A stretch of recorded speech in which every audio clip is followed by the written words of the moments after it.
پروردگارا، آسمان تو ابریست، اما چشمان یعقوب است که می‌بارد. راحیل 11 سال است که منتظر این فرزند میباشد. 11 سال است نیش و کنایه زنان فدان را میشنوم و تحمل میکنم.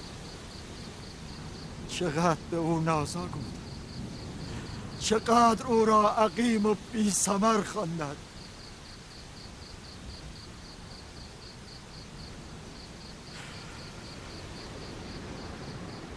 کاهن بزرگ مرا ببخشند.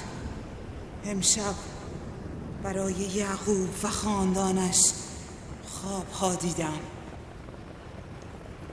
مرا تنها بگذارید.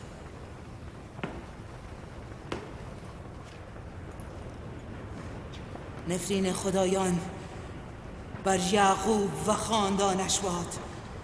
کفر یعقوب بی پاسخ نخواهد ماند. او باید مجازات شود. ای ایشدار بزرگ، آتش خشم خیش را بر یعقوب و خاندانش فرود آور. راحیل و فرزندش امشب باید نابود شوند. با این همه من نگران راحیل و فرزندم نیستم. بیم آن دارم که مرگ آنها موجب شادی ارباب معابد و بت پرستان شود. بیم آن دارم که تلاش چندین ساله من در محو شرک و بت پرستی بی نتیجه بماند. کاری بکن، همسر و فرزندم را نجات بده. نجات آنها موجب بیداری مردم فدان می شود. نجات آنها شکست معبد ایشتار و پیروزی یکتاپرستی بر شرک و بت پرستی است. خدای مهربان، یاریم کن، یاریم کن، یاریم کن.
این وقت شب این نور چیست؟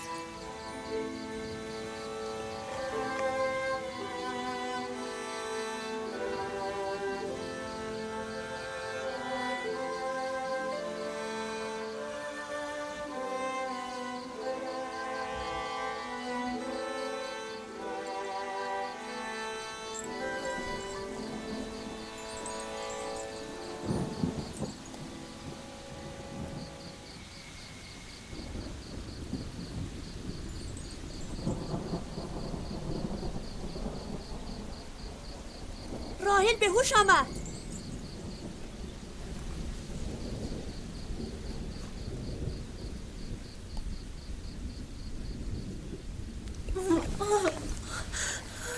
دوباره شروع شد. راحیل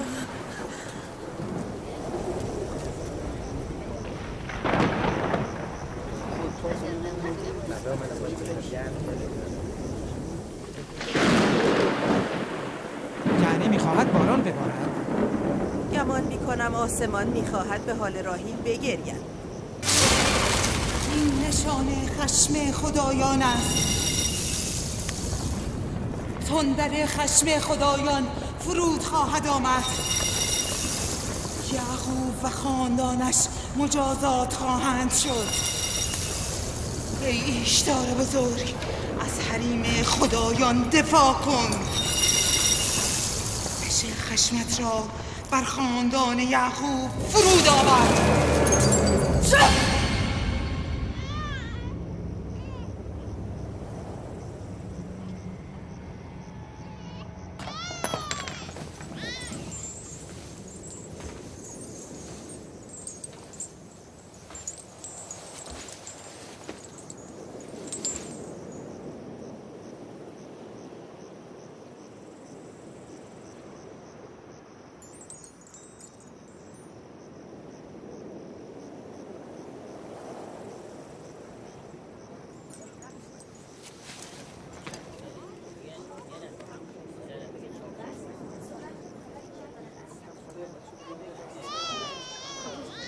یعنی فرزند راحیل به سلامت به دنیا اومد؟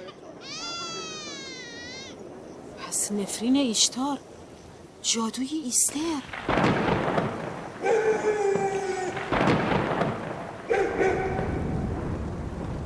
بگذار مردم فدان قدرت عظیم تو و جادوی ایستر را ببینند.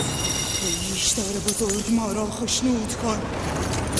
بگذار تا دوستان تو ضعف و زبونی خدای یعقوب را ببینند.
درود بر نبی خدا. درود خداوند بر همه شما بود. قدم نورسیده مبارک. مبارک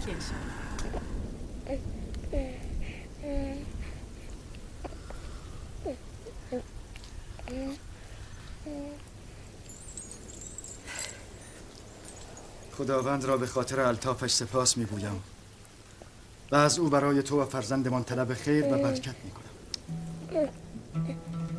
11 سال در انتظار تو بودیم. چرا این همه دیر؟ نمیپرسید فرزندتان پسر است یا دختر؟ یوسف اسم پسر است یا دختر؟ از کجا دانستید؟ چه کسی به شما گفت؟ همان که ساعتی پیش مژده ورودش را به من داد.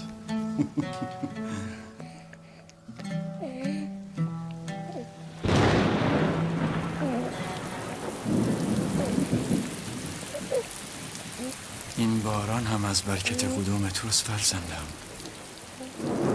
خوش آمدی.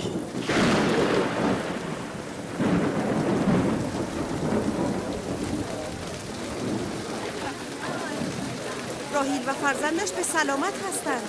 آره باران چه کار؟ باران را بنگر که قحطی را از فدان میزداید. چرا متوجه نیستی؟ باران همزمان با تولد فرزند راحیل و یعقوب باریدن گرفت.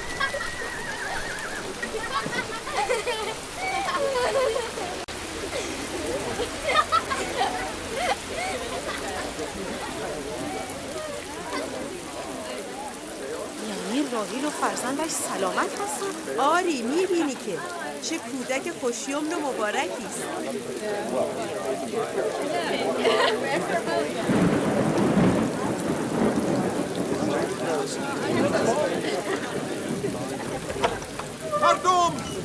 ایستاده اید؟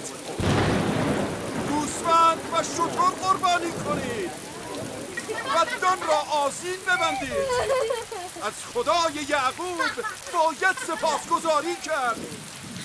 امروز روز حیات مجدد دختر من و پایان قحطی بدانش.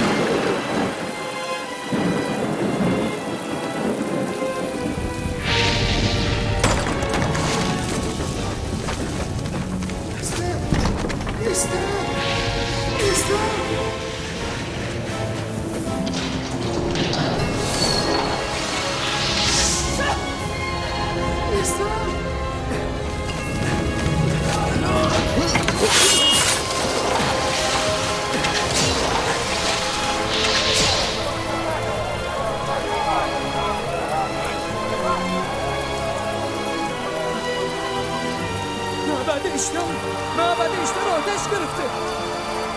معبد آتش گرفته؟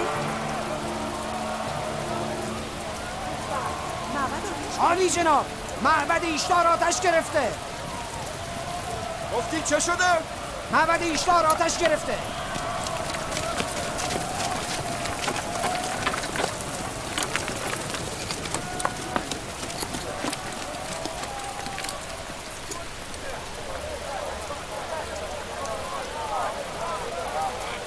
یعنی چه اتفاقی افتاده است؟ با من بیایید.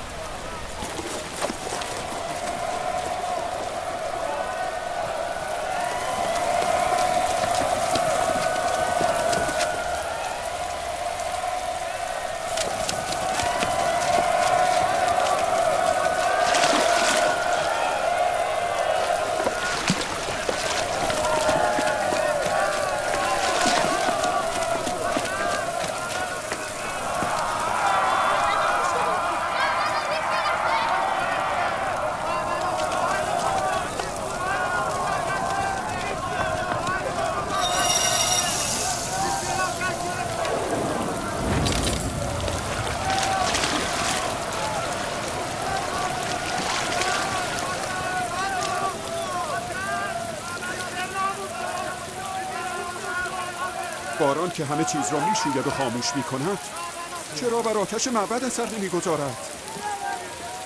این عجیب نیست؟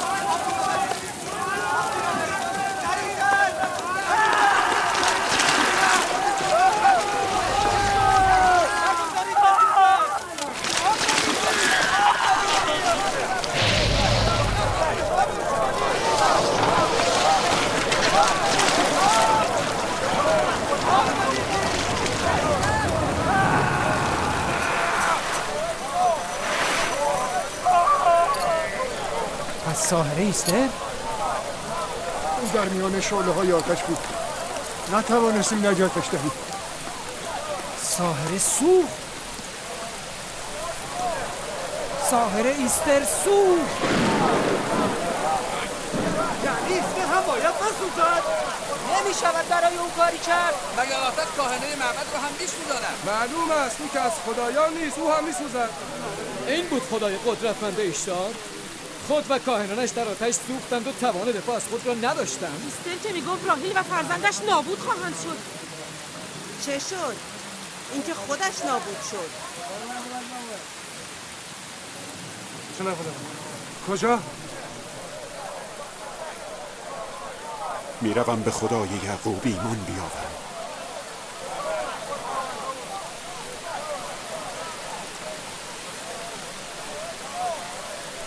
شما که میگفتید یعقوب عامل بدبختی و نابودی مردم فدان شده است، ولی به عکس فرزند یعقوب مایه نزول باران و خیر و برکت برای ما شده است.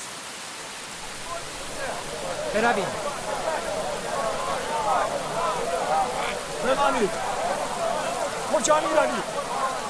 بمانید، از آیین نیاکان خود دفاع کنید. بمانید. کجا میروید؟ در حال سوختن است. ایشتار نابود میشود. کاهن بزرگ میسوزد. برگردید. کجا میروید؟ آتش معبد باید خاموش شود. بیشتر نجات بدهید. آتش را خاموش کنید.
گویا باران رحمت الهی جسم و جان این مردم هر دو را تطهیر کرده است.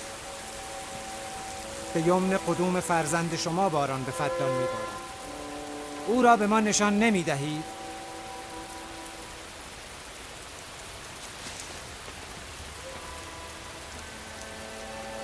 من ناگزیرم که به نبوت شما اقرار کنم، چرا که به عیان دیدم با آمدن فرزند تو هم معبد بت پرستان نابود شد، هم قحطی فدان.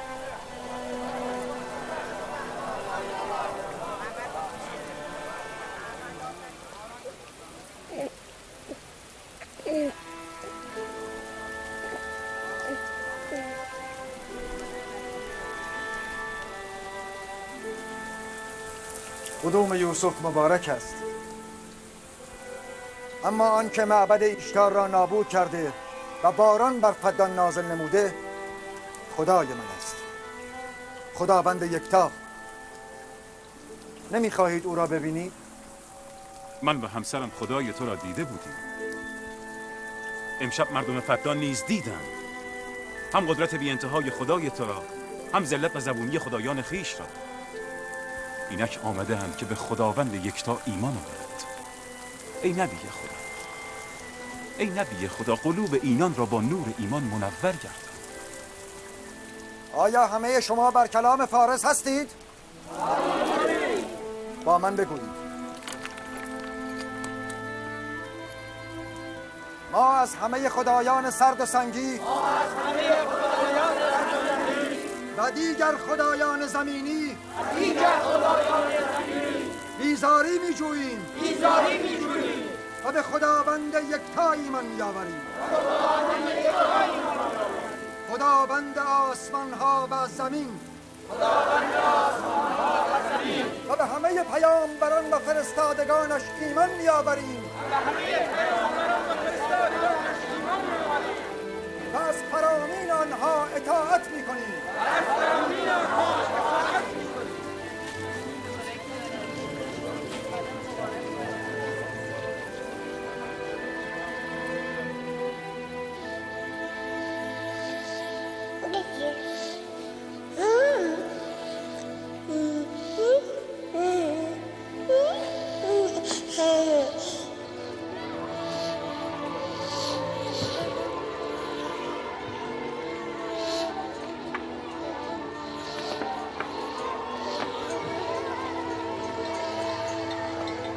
پنج سال از نزول خشم خداوند بر زیگورات ایشتار می‌گذرد و 5 سال است که درهای نعمت خداوند بر روی مردم فدان آرام گشوده شده.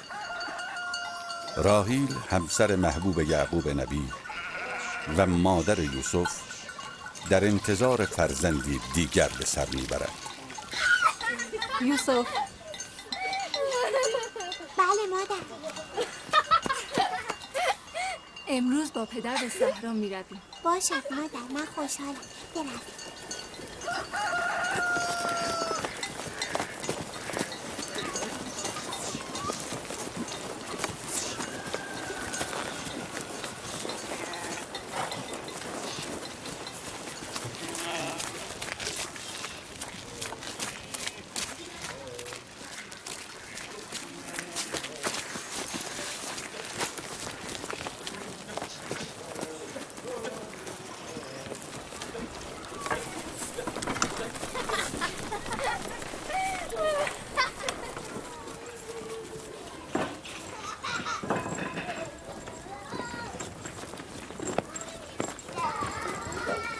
آن زمان که از یعقوب فرزندی نداشت محبوبه او بود. اکنون که دیگر هیچ. من و زلفا کنیزیم و لیاقت گشت و گذار با یعقوب نبی را نداریم. مادرت لیا چه؟ شاید کار دارد. شاید هم علاقه به گشت و گذار در صحرا ندارد. چه میدانم؟ و شاید پدرت جز راهیل کسی را دوست ندارد.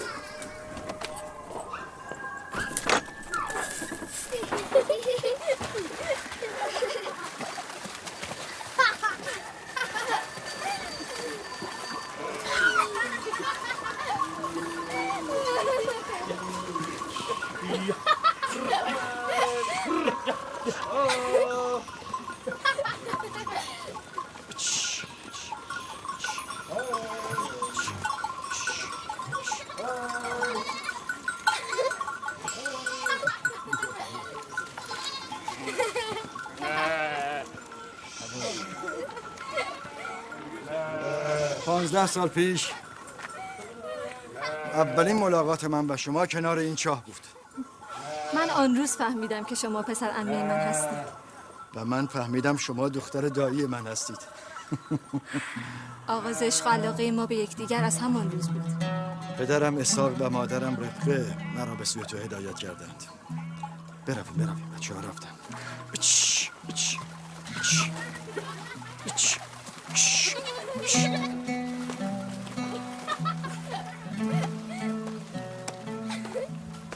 وقتی پدرم لابان فهمید تو خواهان من هستی 7 سال شبانه گوسفندان را مهریه من قرار داد و من پذیرفتم. اما در پایان 7 سال لابان خواهرت لیا را به ازدواج من درآورد. چاره ای نبود. در فدا خواهر کوچکتر را پیش از خواهر بزرگتر شوهر نمیدهند.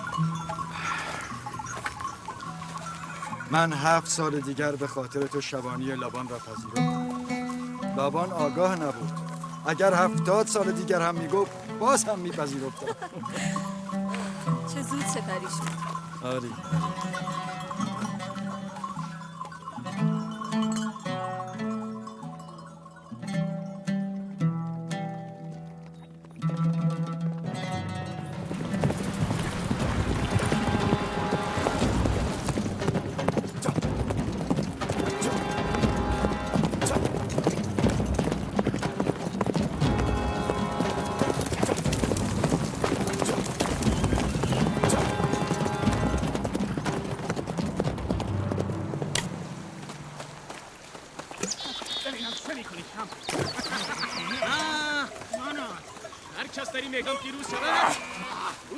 قصد دارم به زودی به زادگاه هم کنعان بازگردم.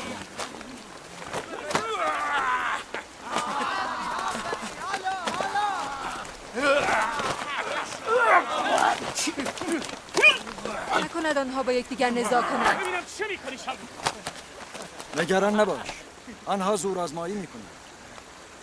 معتقدن هر کس قوی تر از دیگران باشد جانشین من است.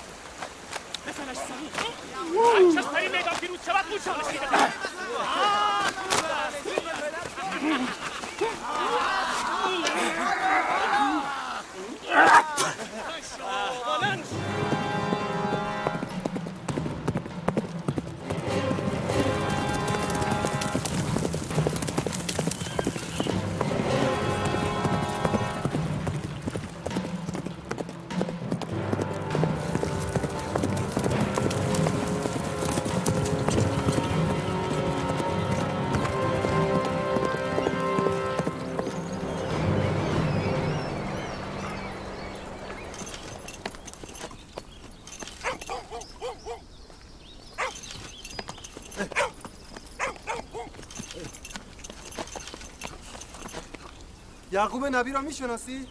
فرزند اسحاق پیامبر؟ او و فرزندش مایه خیر و برکت فدانند. آری میشناسم. کجا میتوانم او را بیابم؟ دایی او لابان فرماندار است، نزد او بود.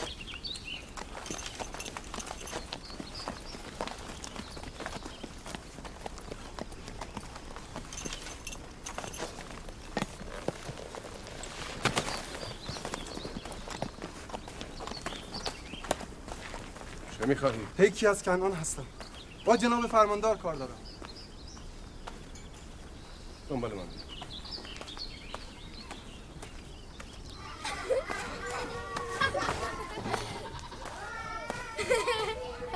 دینه جان بیا دخترم.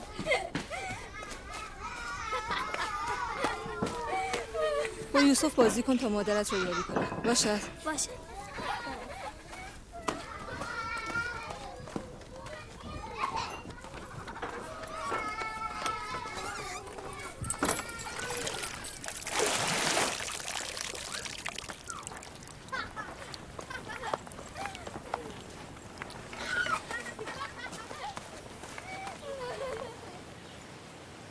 راهی خبری است؟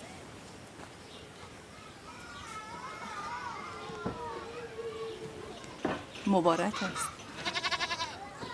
نبی خدا هم خبر دارد؟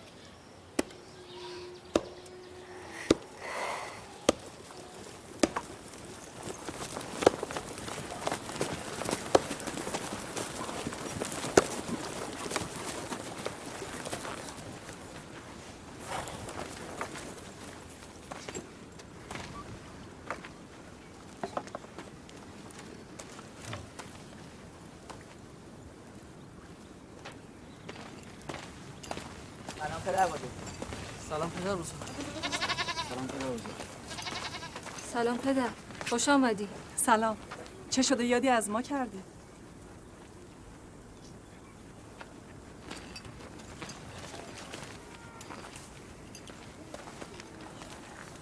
چیزی شده پدر؟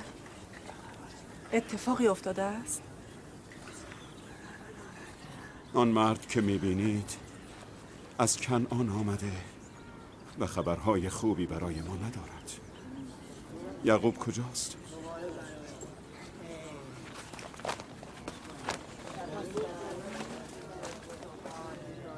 به به دایی خوبم لابان.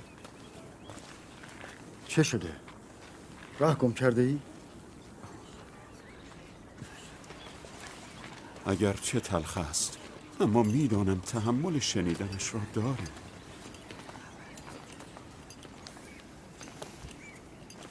چرا حرف نمیزنی؟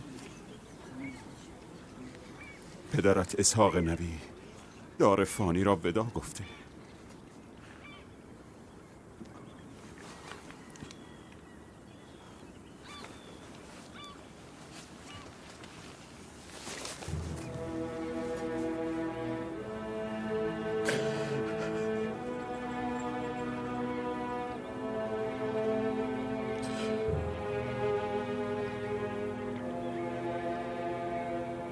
همه از خدایی و به سوی او برمیگردی.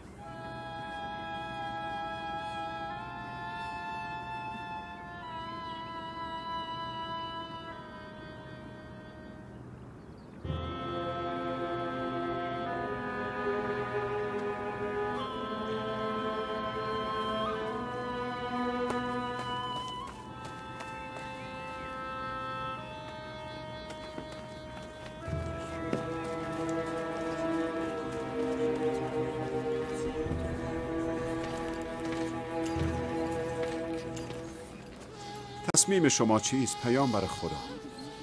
بعد از اسحاق نبی رسالت مردم کنعان بر عهده یعقوب نبی است. خواهرتان فائقه گفتند این رسالت را به شما ابلاغ کنم. یعنی باید بروید؟ مرگ حقیقتی است که همه را در بر میگیرد و هیچ کس را از آن گریزی نیست، حتی اولیا و انبیای الهی. از همدردی همه شما سپاسگزارم و از خداوند برای خود طلب صبر و بردباری میکنم. ای نبی خدا، اگر ما عهد کنیم که از فرامین شما اطاعت کنیم، آیا در فدان خواهید ماند؟ من مردم فدان را دوست دارم و ترک شما برایم سخت است.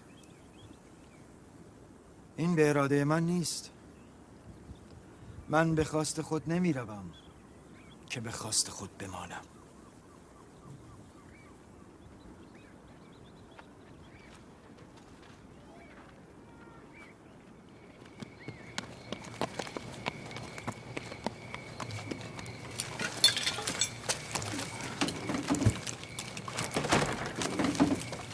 به خواست خدا ما فردا به سوی کنعان حرکت می‌کنیم. ما آماده. ما هم آماده. من و همسرم نیز وسایل خود را جمع کرده ایم. شما دیگر کجا؟ با شما به کنعان. ما تا عمر داریم از نبی خدا دست بر نمی‌داریم. شما نمی‌توانید با ما بیایید. بهتر از همینجا در فدان بمانید. خانه و کاشانه من جای خوبی برای زندگی شماست. ولی من زندگیم را مدیون شما هستم. ما عهد کردیم تا عمر داریم خدمتکار شما باشیم. همسر و بستگانت به تو نیاز دارند. اینجا وطن شماست و شما هیچ دینی نسبت به من ندارید. بهتر از همینجا بمانید.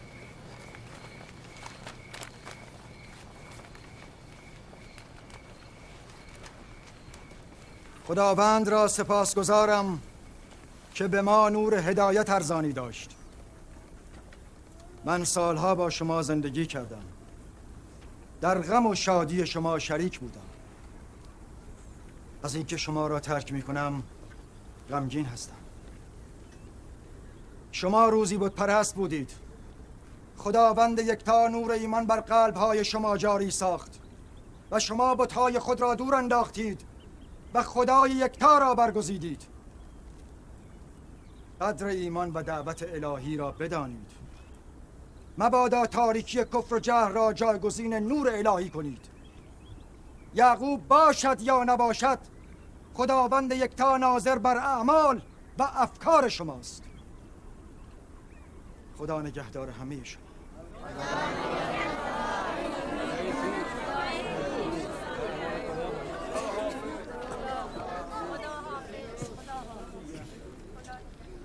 تو در این سالهای طولانی شبانی برای من مزدی دریافت نکردی. از خود نه ثروتی داری و نه گله گوسفندی. من نیمی از گوسفندانم را به تو و دخترانم هدیه می کنم.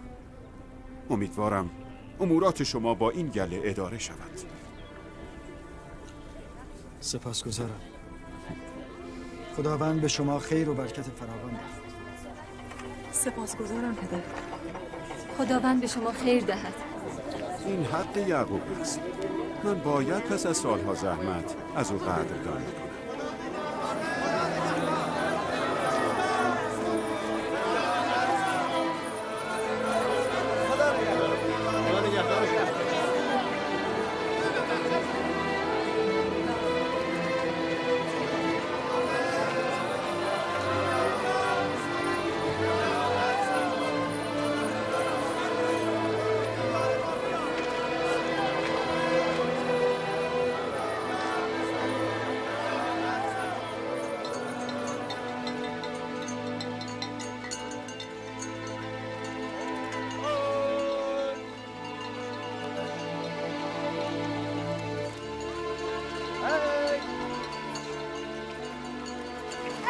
خدا نگهدار همه شما.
خاله چرا بلهه و زلفا نسبت به مادرم راهی حسادت میکنن؟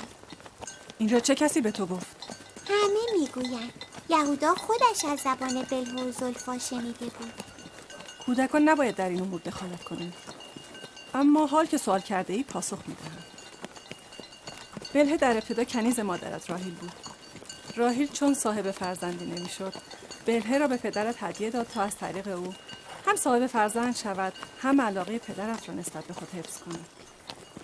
بلهه دان و نفتالی را به دنیا آورد و نزد راهیل و یعقوب بسیار عزیز و مورد احترام شد.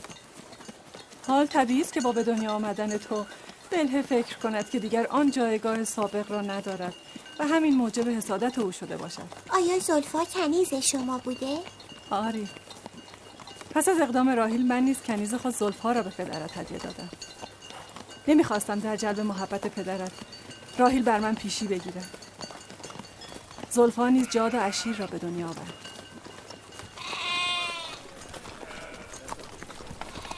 لاوی شمون چه میکنی؟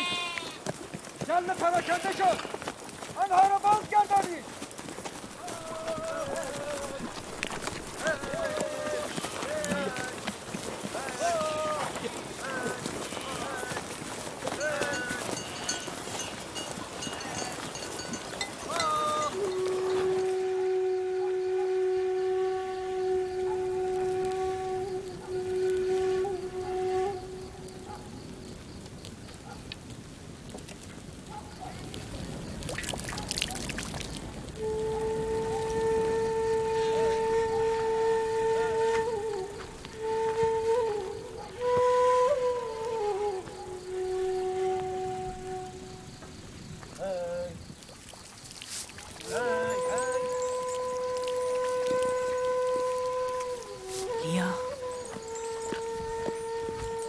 فکر نمی کنی که یعقوب بیش از حد جایگاه راهیل را عزیز می دارد؟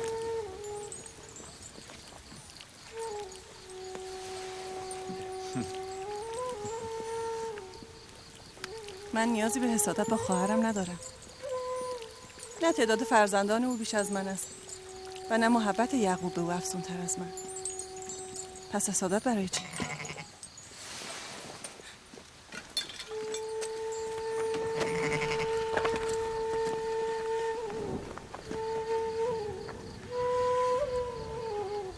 خب معلوم است او که رأی خواهرش را به ما نخواهد داد.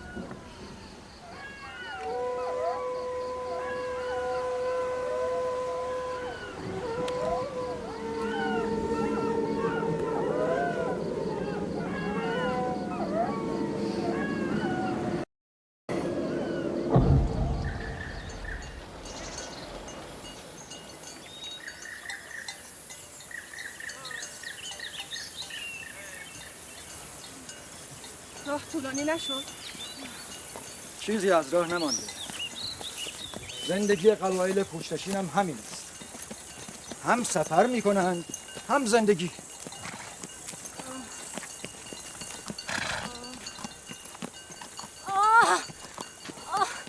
لیا تا کران چقدر راه است؟ تقریبا 3 فرسنگ. میتوانی تحمل کنی؟ نمیتوانم.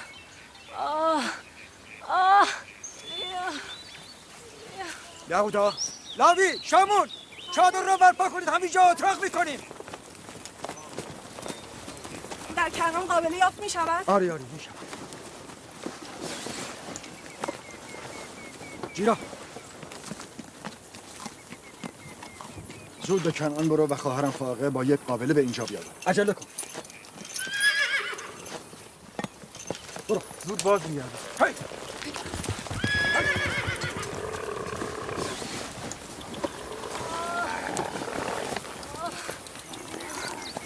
لیا تحمل کن خواهرم. راهی کمک کن. آرام مواظب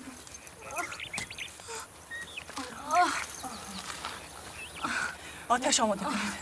زلفا زیر انداز بیاور. چه شده مادر؟ حالتان خوب نیست؟ نگران نباش. چیزی نیست. دینه یوسف را ببر. بگذار بماند. لیا تحمل کن خواهرم.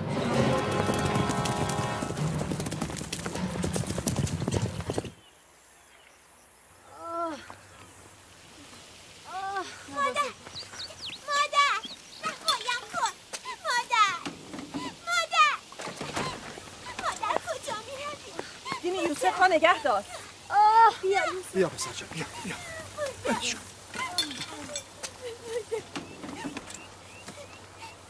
چه شده پسرم؟ یوسف تو نباید بروی. پدر من برای مادر میترسم. چرا پسر جان؟ اتفاقی نیفتاده؟ نگران نباش.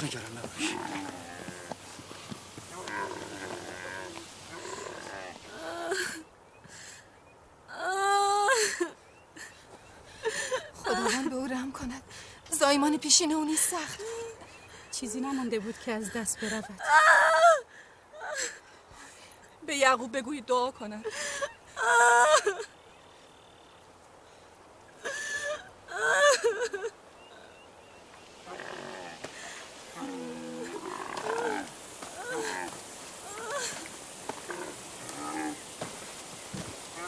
چه شد؟ راحیل حالش چطور است؟ هنوز خبری نیست. لیا گفت برای راحیل دعا کنید. حال او چندان مساعد نیست. اگر بتواند قدری تحمل کند قابل از راه میرسد. بروید مراقبش باشید. پدر آیا مادر میخواهد از پیش ما برود؟ چه کسی این را به تو گفته؟ او میخواهد برای تو برادر بیاورد. اما من میترسم. نترس پسرم، نگران نباش. دینه برو با برادرت بازی کن.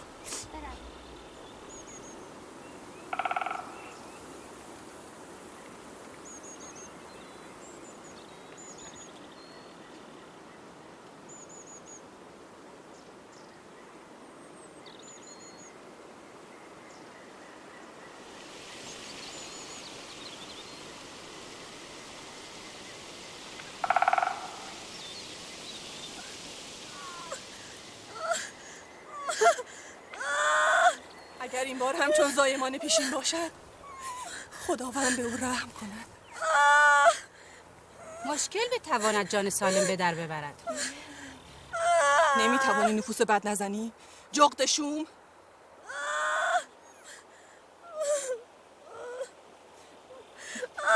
کمی تحمل کنید.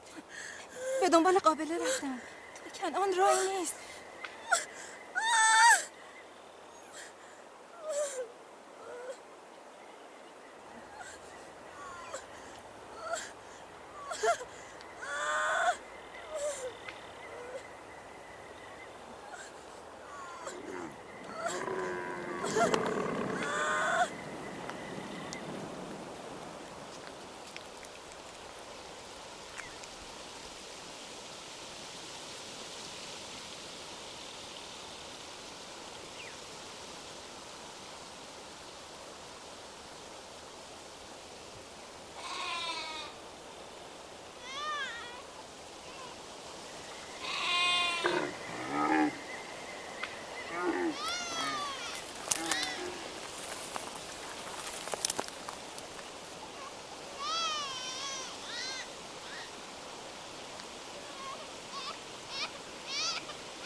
فرزندانم باش. مراقب فرزندانم باش.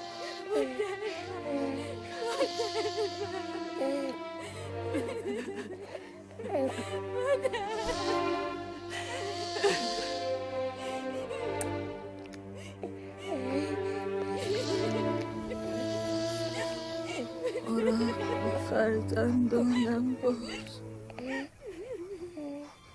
نگذار غم بی مادری را احساس کنند. نگذار.